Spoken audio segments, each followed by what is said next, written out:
Welcome to another episode of Candid Moments. Today I have a special guest with me. I met him in Toastmasters years ago. He is always giving back to his community and he truly is a rock star.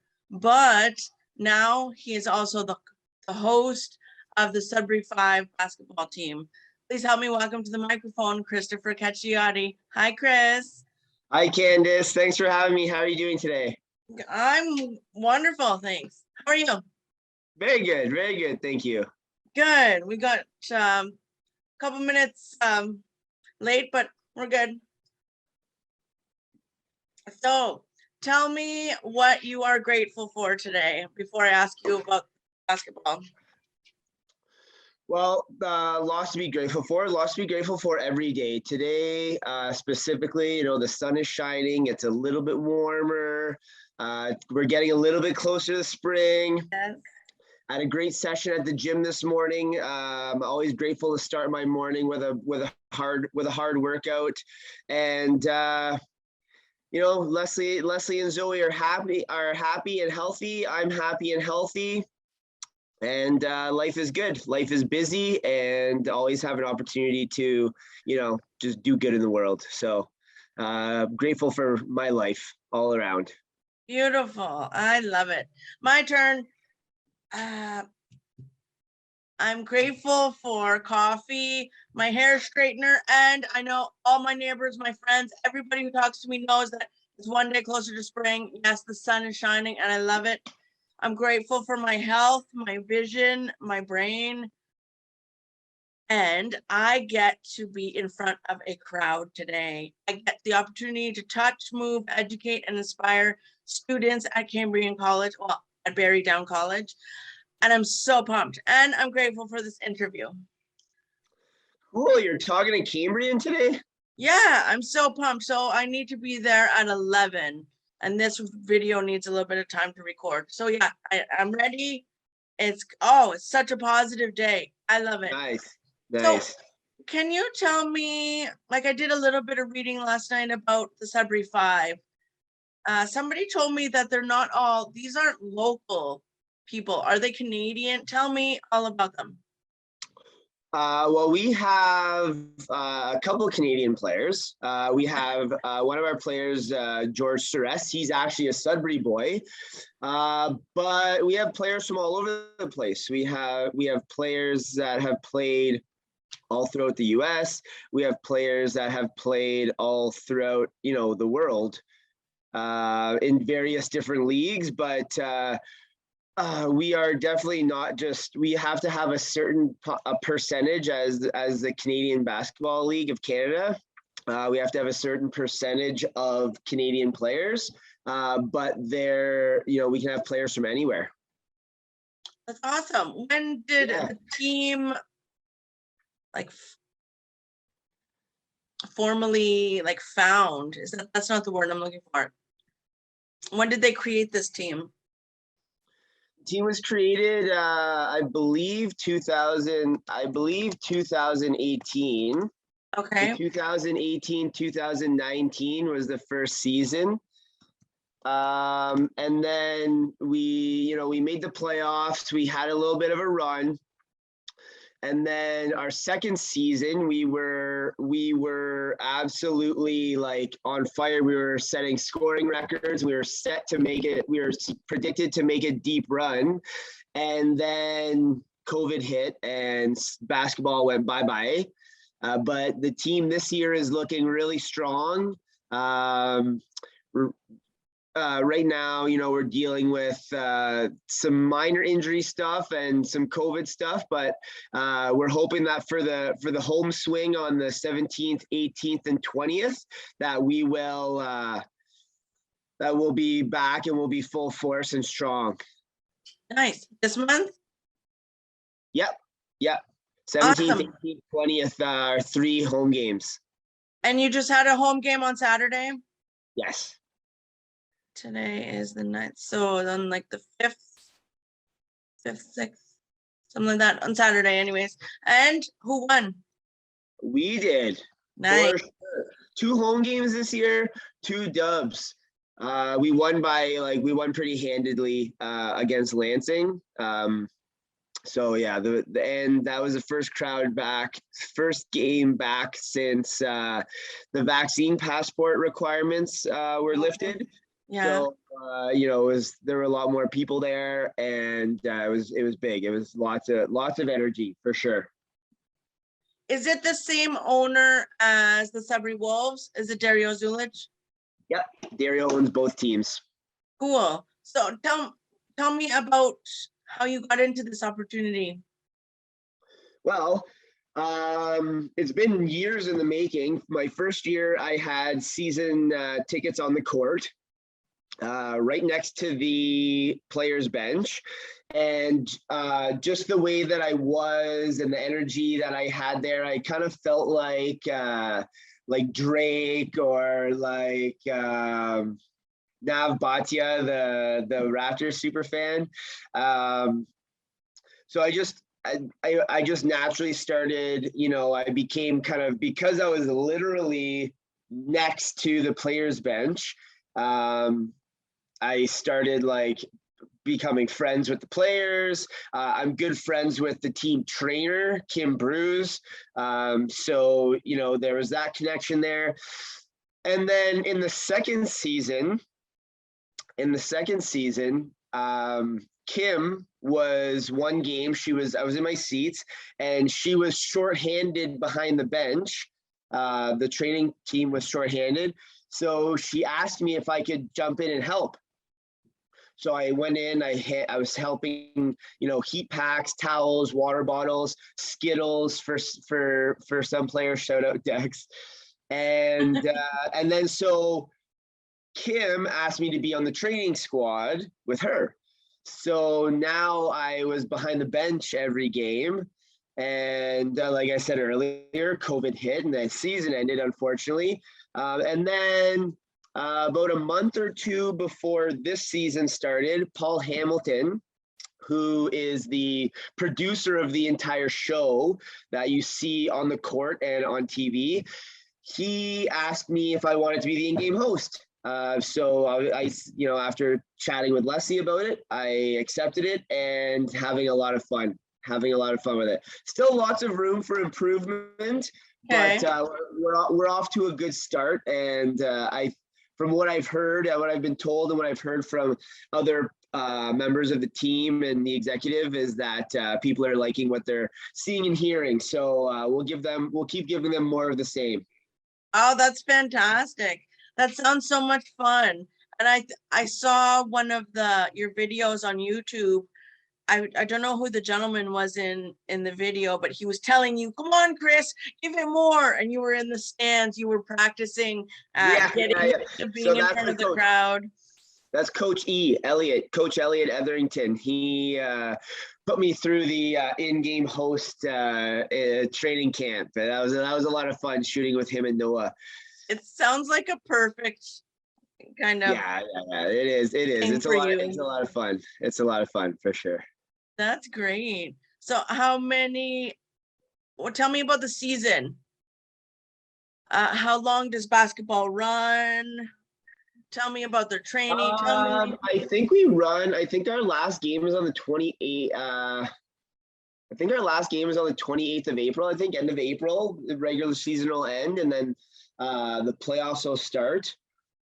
I think we have a total of 10 or 12 home games.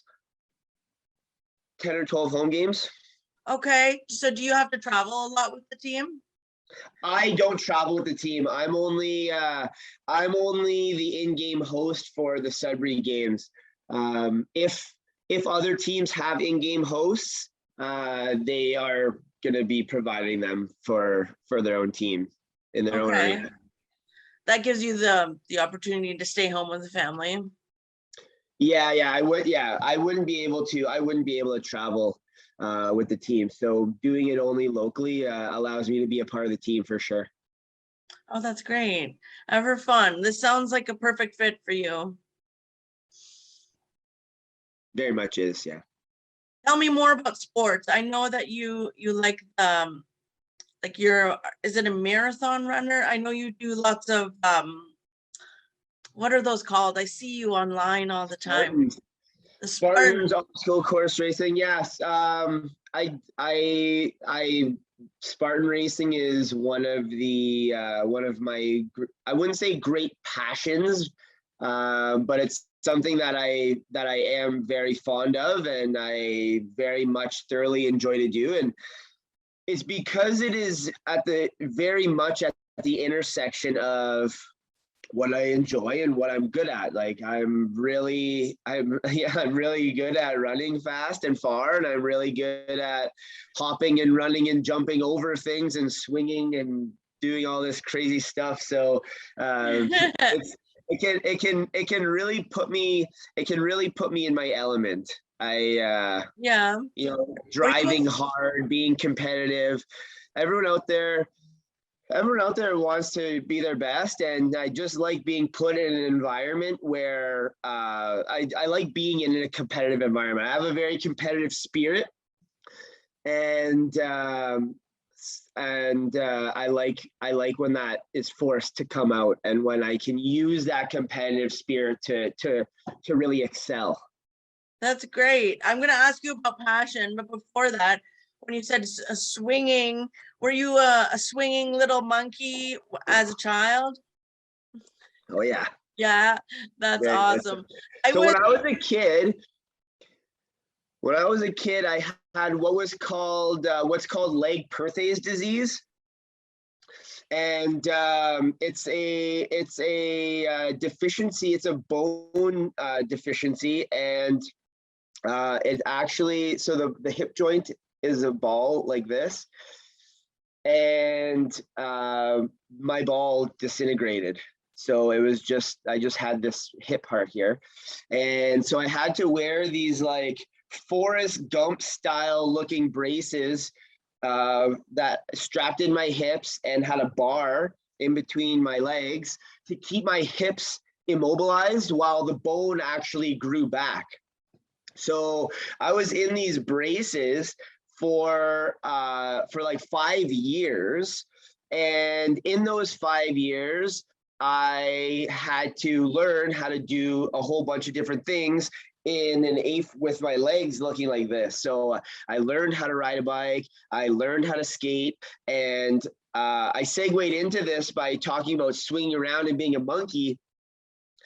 My upper body strength became outrageous because, my legs were like this. So the fastest way for me to get around was to like bound like a gorilla, like with my arms, like lean forward like this. So like monkey bars were super easy for me, and upper body strength was out of this world. I was actually running little obstacle courses in elementary school, beating kids in grades higher than me because I had this like crazy gorilla running stance and an upper body that could just crush.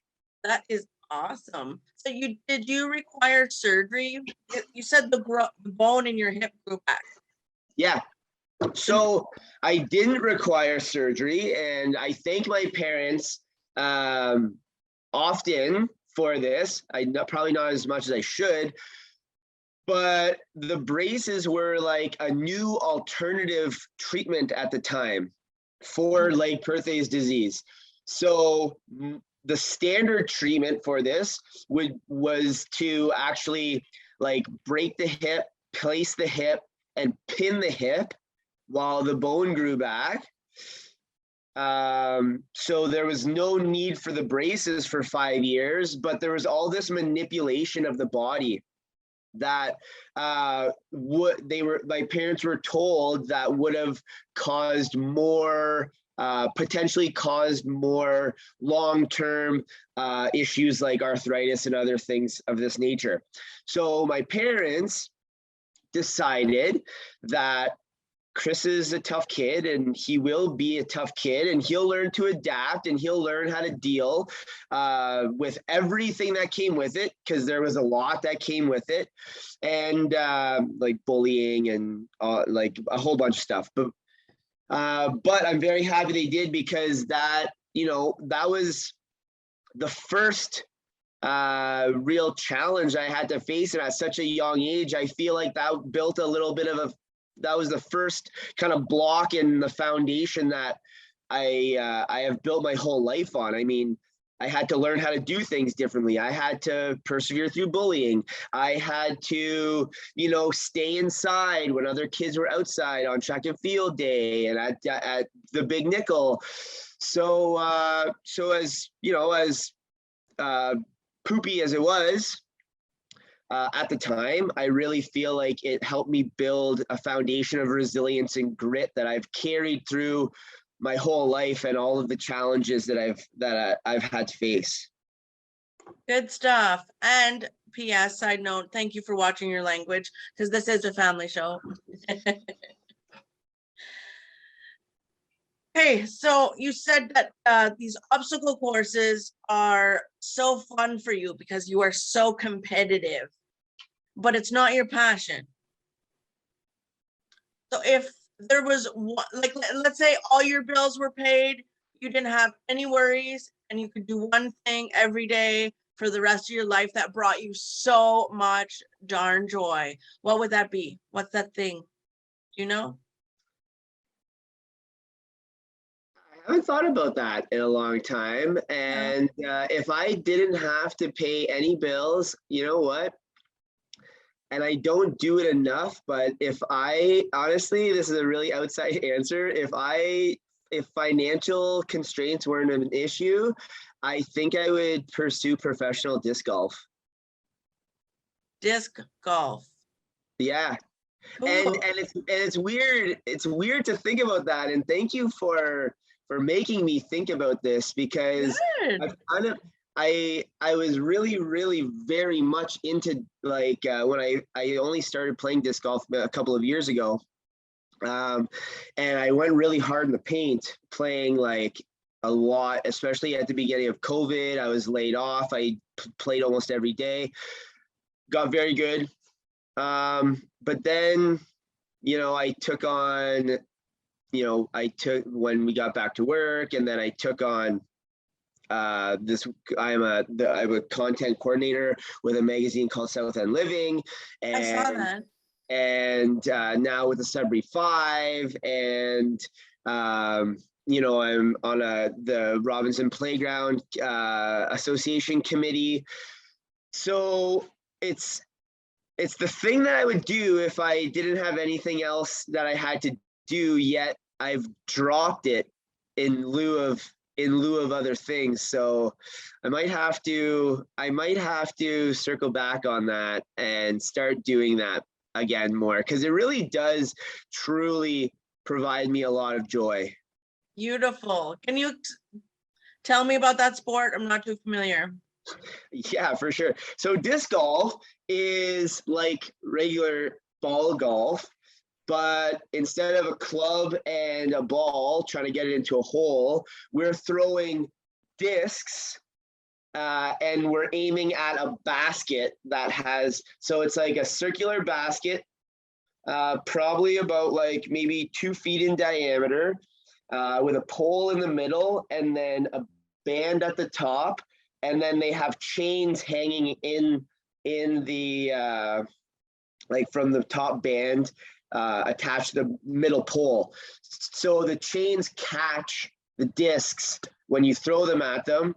And so once you get the disc in the basket, the hole is complete. So however many throws that you've required to get from the tee block to into the basket is your score for that hole. Scoring is very much exactly the same as golf. There's a par on each hole, which is the number of strokes that it is designed to kind of require. A birdie is 1 stroke under, eagle is 2 strokes under, and bogey is 1 stroke over, double bogey, triple bogey, and so on and so forth. And of course, there's the illustrious and coveted ace, which is a hole-in-one. Okay. Shout out Alicia Hums for winning, like, I think it was like close to $700 in our ace pot last year or was it early this year? May have been early this year or late last year. She won a $700 ace pot, and she is absolutely amazing. So shout out Alicia. That's awesome. I love it. So the rules are similar to golf, or the terminology of the rules. Yeah, That's very much so. Out of bounds lines, hazards, like tee offs, scoring. It's very much very similar to golf, but again, the only real differentiator is instead of hitting balls with clubs, we're shooting frisbees, and each of there are thousands of different molds of discs, and every mold has a different set of flake characteristics. So there's putters, mid-ranges, fairway drivers, distance drivers, but within those four things, there are discs that will go one way, like they're called understable, whether they'll go to the right if you're a right-handed thrower. There's overstable, which will finish hard to the left. There are some that make an S turn. There are some that go hard. There are some that gradually. There are some that fly straight. So the discs their discs are designed in ways to, you can have the same throwing motion, but have different shot shapes. So that's kind of like how we kind of, instead of having different clubs, we have like a bag full of different discs. Cool. Is this played outside? Yeah, that's why it exploded during COVID, because it's played outside. It's played outside in a park in the forest. Like our course, shout out Dean Alick. He's the course designer, architect, and spends like thousands of hours a year maintaining the course and convening the league. It's a beautiful park. It's right. It's in what's called Selkirk Park, in the back of the Donovan, like by the CTV building. And Dean has done such a good job at utilizing like every square foot possible to design a beautiful 22 hole course that has everything from open holes where you can just like bomb it, to technical wooded holes, lots of elevation changes, lots of different stuff. Wow, so that's in the bush behind the CTV news studio on Frood Road? Yes, yeah. Cool. Yeah. I did not know that. Is this for anybody to yeah, anyone can go there to play. It doesn't cost a single thing to play. That's another reason why disc golf exploded recently, is so it's COVID proof. And then so people started playing it, and then once the ball started rolling, people are seeing that the cost to entry is low. Like discs are 15, 20, 25 bucks. So you get yourself a couple of discs. It's free to play in Sudbury and in most places. Like there are some private pay to play courses. And then you're just outside with your friends or by yourself, and you're having a good time. And it doesn't take a ton to get like okay. Like you can go out there after a couple of rounds and get the hang of it and be able to like not be super terrible. Right? Like there's a lot of nuances involved, and there's a lot of things that you have to do to get very good, but it's very beginner friendly to where like beginners to the sport can still have a good time. Cool. So let me ask you, are you right-handed or left-handed? I'm a righty. Okay, me too. And I'll tell you something. I was one of the shortest kids in class. I was always at the front during picture day. I couldn't run the fastest or jump the furthest. I did just okay. And fast forward later on in life, I play pool like I shoot a 12 gauge. Okay. So some people think it's no big deal, but think about it. So I'm right-handed, but I'm left-eyed. Well, it takes a little bit of adjustment. That's how I think. You get it? So it's a little bit of a challenge, but I make it work. No doubt. That's good. That's good. You know, you make it work. That's what it's all about here in life is Absolutely. making work. Because the alternative is what? You just don't play pool. And that would suck. No, I'm not going to sit out just because I can't see Yeah. in one eye. No, I'm going to do it. But then it's going to, like I always say to my friends, like it sounds bad either way, because let's say they win. I say, well, you just beat a blind girl. How do you feel? Well, and then, but then if I win by some fluke, then I say, oh, a blind girl just beat you. How do you feel? Well, probably not too bad, but it's always, it's always fun. I can't remember the last time I played pool or shot a rifle, but you know what? I won't leave you hanging by yourself here. I also have been beaten I once lost a round of, not even lost, like got smoked okay. in Mortal Kombat by a blind dude. How does that work?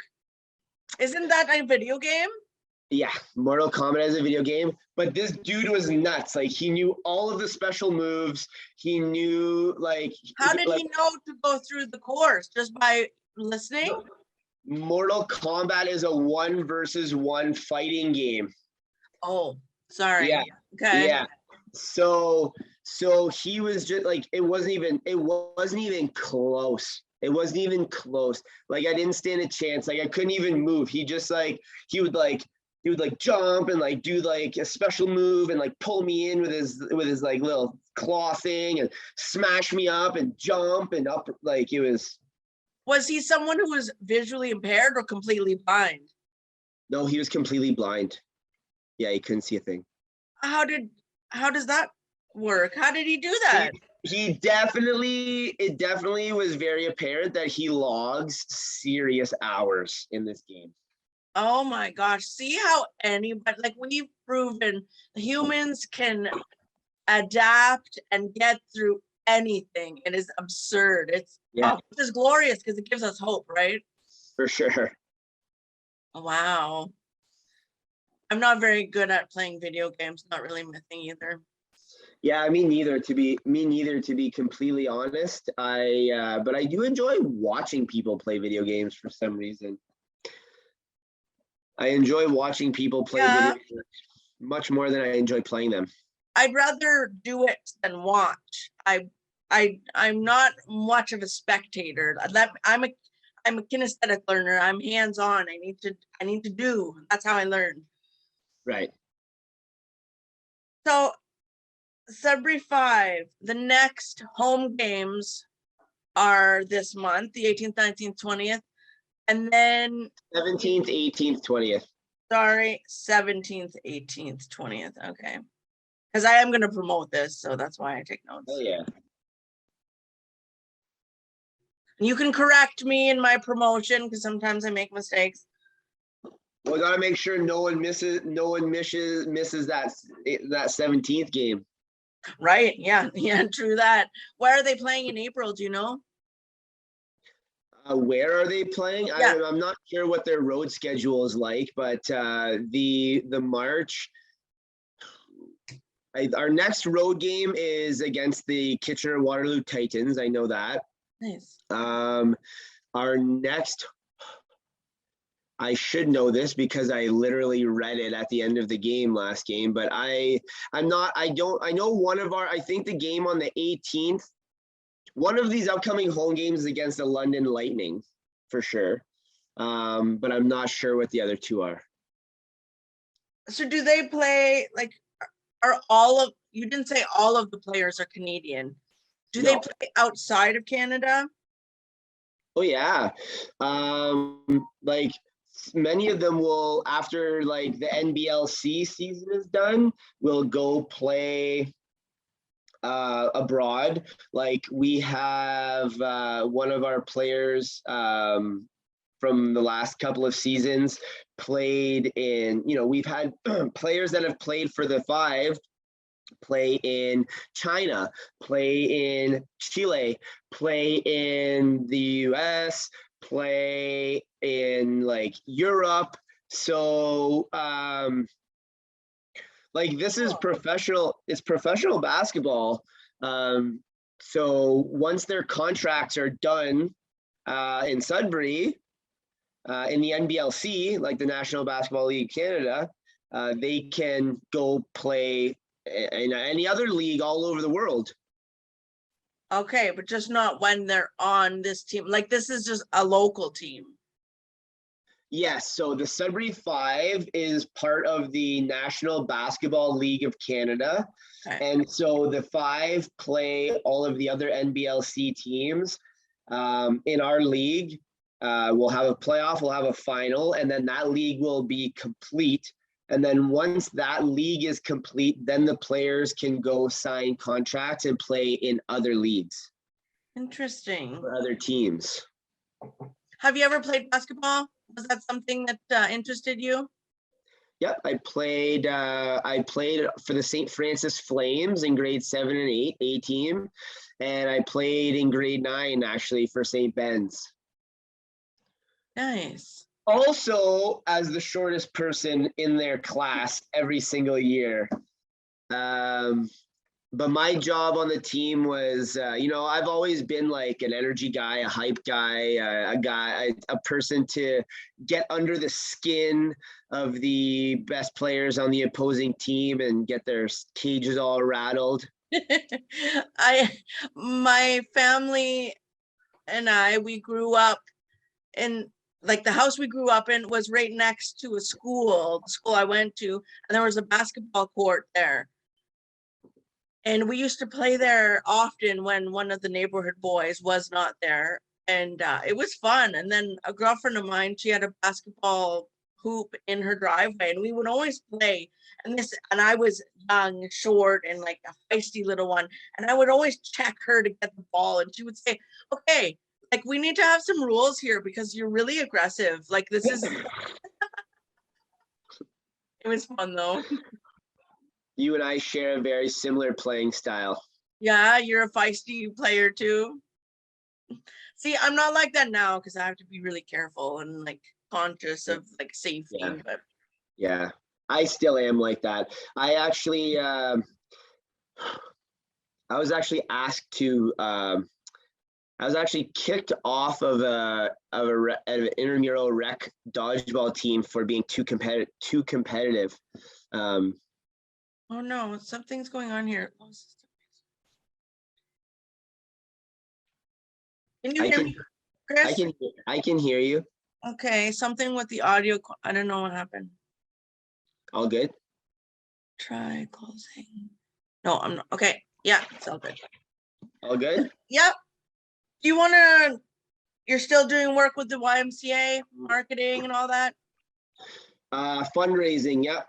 Okay, fundraising. Sorry. Do you want to shed some light on that? Are you guys getting ready for camp? Yeah, camp registration, John Island camp registration started last month.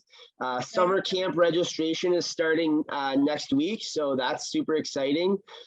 We have a lifeguard training course coming up, which is a great opportunity for young kids to not only gain a very unique and powerful set of skills, lifeguarding skills, but it's also an opportunity for youngsters to take on a leadership role and be able to, really bolster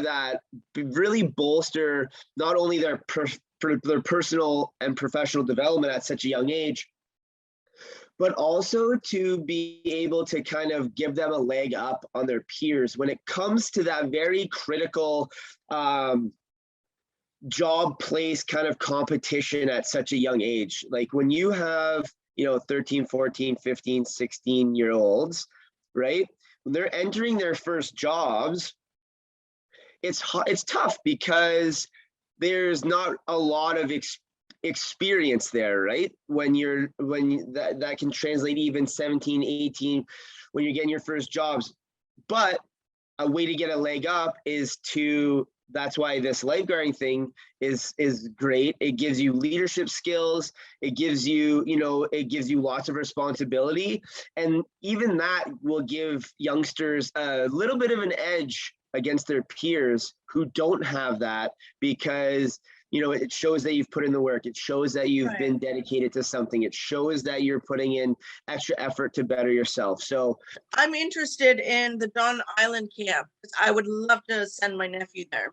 Well, give the information to my sister. Is it reasonably priced? And how many? It's pretty okay. It's good. It's pretty reasonably priced, and I mean, especially for what you get, the camp is beautiful. There's been a lot of the team has been very busy over COVID, putting in. Unfortunately, we haven't been able to have kids out there for the last 2 summers. Okay. But the team has been working their butts off out there to make improvements and like do renovations on cabins and really bring and really kind of get it ready to make a big bang when we get kids back again this year. They are going to start up again this year. Oh yeah. Yeah. Awesome. I love that. That's fantastic. How many children can it support? We have like several hundred kids over the course of the summer that come through for various durations of time. Okay. And all from 6 to like 18. So oh, that's fantastic. My nephew is 9 and he needs to be with other children because he's growing up with adults. So I don't know, he needs some little buddies to play with, because Auntie can only entertain him for so long. So what is next? I know it's like, yes, we need to be in the present moment, but I know you're big into big badass goals. So what is next for Kristofer Cacciotti? Kind of maybe one major goal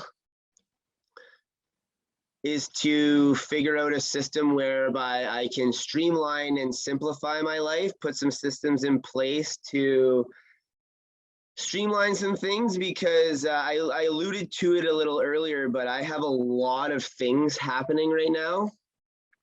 And sometimes it feels like I'm just keeping my head above water.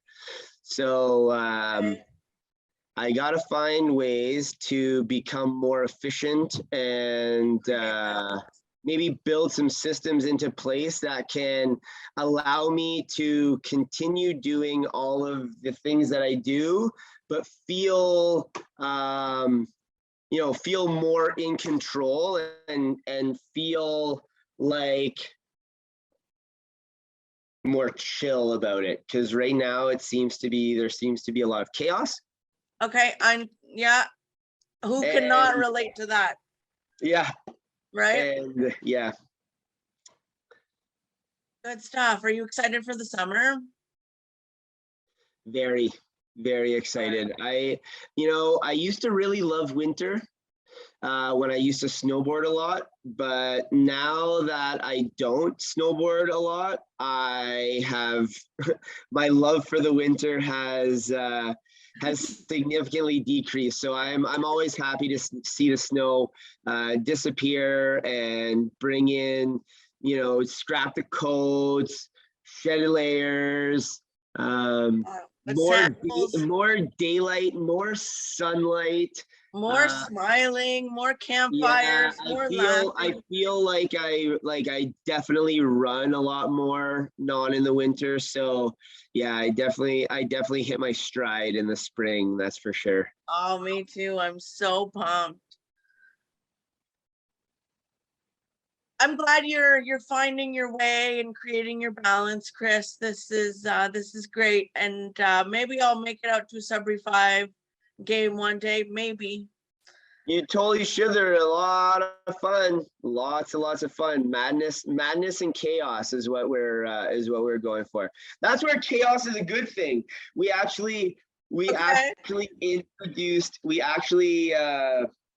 Our producer Paul, who I mentioned earlier, just introduced to this last game, what he lovingly refers to as a chaos timeout. So when the teams call a timeout, we bring a massive siren into the middle of the court, and the lights are going, and the dance pack comes out, and I'm out there with the microphone, and it's just madness and mayhem for like the whole 30-second timeout. Then we evacuate the court, and the players get back to business. That's awesome. So the dancers, one of my friends choreographed, or still, I'm not too sure, choreographed for the cheerleaders, for the dance squad. Is there a name for that dance squad, or is it just? Yep. No, it's they're called the Sudbury Five Dance Pack. Cool. So I'm so pumped. I get to go speak at the college soon. What are you talking about? I'm giving a vision board workshop. Oh, cool.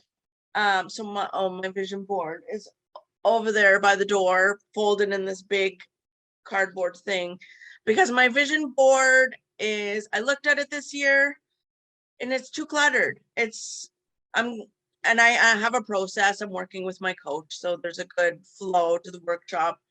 But my vision board is too sporadic, kind of like me and what's going on in here. But so I want, and I have a system now.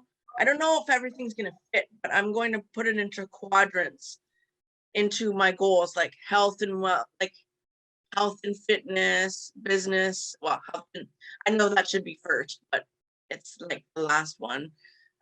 Business, personal development, health and fitness. Does that sound about right? So there's 4 quadrants, and I'm going to put all my goals in there, and they're big, lofty goals. Do you have a vision board, Chris? No, I don't. No, do you have it like in your mind? Lots of people just like have goals in their mind that they kind of go to. I have like things that I'm pursuing, but I don't think I have a visualized board of any kind. Maybe I should. Maybe I should have a vision board. Maybe it might help me in my move to streamline and make my life more efficient.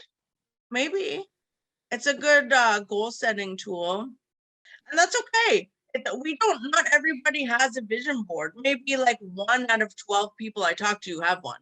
You know what I mean? Like everybody has their own kind of system and their own way of setting goals and focusing on what they want to focus on. Everybody's different, all hardwired different. Chris, this has been such a lovely time connecting with you, and maybe we can connect in person sometime shortly. For sure, I'd love that. Me too. And yeah, thanks for having a candid moment with me.